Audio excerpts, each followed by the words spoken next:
Hi everyone, Harris here with iDownload Blog.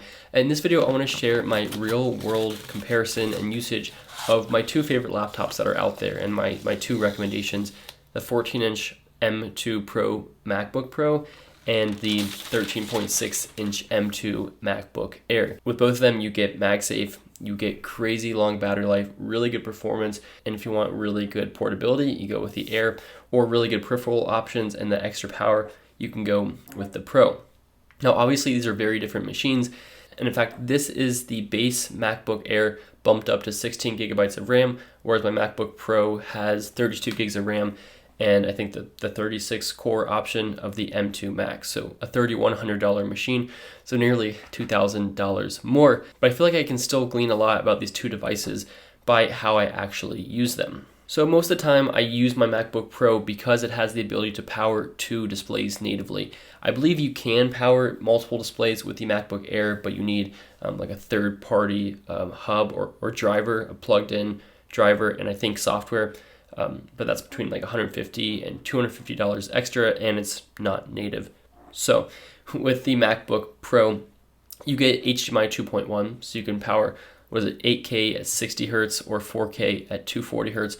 I'm not going to do that. I have two 24-inch 4K ultra fine displays that I daisy chain. So with one cable, I can get basically Ethernet running into my computer, two displays, and I can connect, several external drives based off the HDMI ports, the USB ports from my monitors.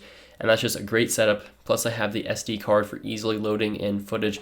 It's just a really useful and obvious solution for me in my desktop environment. And if I wasn't a tech reviewer and I could only have one machine, this is what I would use because it's just so good for a desktop solution of plugging into monitors, connecting it to my SD cards, and utilizing the USB 4, the Thunderbolt 4 for faster data speeds. It's just a beast of a machine. However, if I wasn't a tech reviewer and maybe I was just a full-time student again, like I was just a few months ago, I would have no problem sticking with the M2 MacBook Air, probably bumped up to 16 gigs of RAM. But when I'm going around for a light edit, if I'm going to a coffee shop to edit, if I'm traveling somewhere and I know I have some edits, or really any other circumstance where I'm not sitting down with my two monitors, I'm using my MacBook Air. I just love the portability that much more. It's lighter, it feels more streamlined, and it's just a joy to use on the go. And the M2 is still powerful enough to handle my basic 4K edits with some text and overlays and color correction and stuff like that. If I start getting into really intense projects with multiple drives that I'm referencing from and Photoshop pulled up and Chrome and more, it can start to get bogged down and I can start to skip frames and miss frames on Final Cut.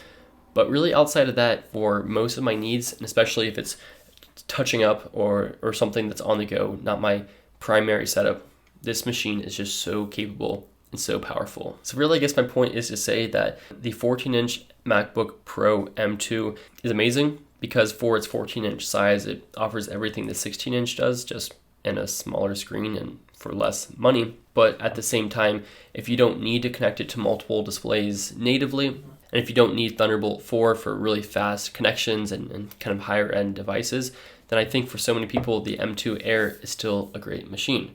So while I am super thrilled with the M2 Pro MacBook Pro that I just got, I think I'm even more impressed by the fact that it doesn't render obsolete my M2 Air. And again, if I wasn't, kind of a full-time video editor, or if I wasn't a tech reviewer, I could probably stick with just this and be fine. Now, there are some slight differences still, such as the higher quality microphones on the MacBook Pro. You get HDMI 2.1, which I don't use because I just use my Thunderbolt 4 for connecting to my ultrafine monitors. And like I mentioned, you get the SD card slot and you get the Thunderbolt 4 instead of Thunderbolt 3 or USB 3, which is really nice. Now, technically, these both have the same battery capability, but if you're web browsing, the MacBook Air has 3 hours higher battery life claimed, which is worth noting. So potentially, the MacBook Air does have better battery life. But these are both powerhouses of machines, and my two recommendations for anyone looking for a new Mac. Unless you're really looking for something cheap, then I think probably the M1 MacBook Air refurbished or gently used would probably be a really good machine. Anyway, those are my thoughts between these two devices and how I use them, but thanks for watching.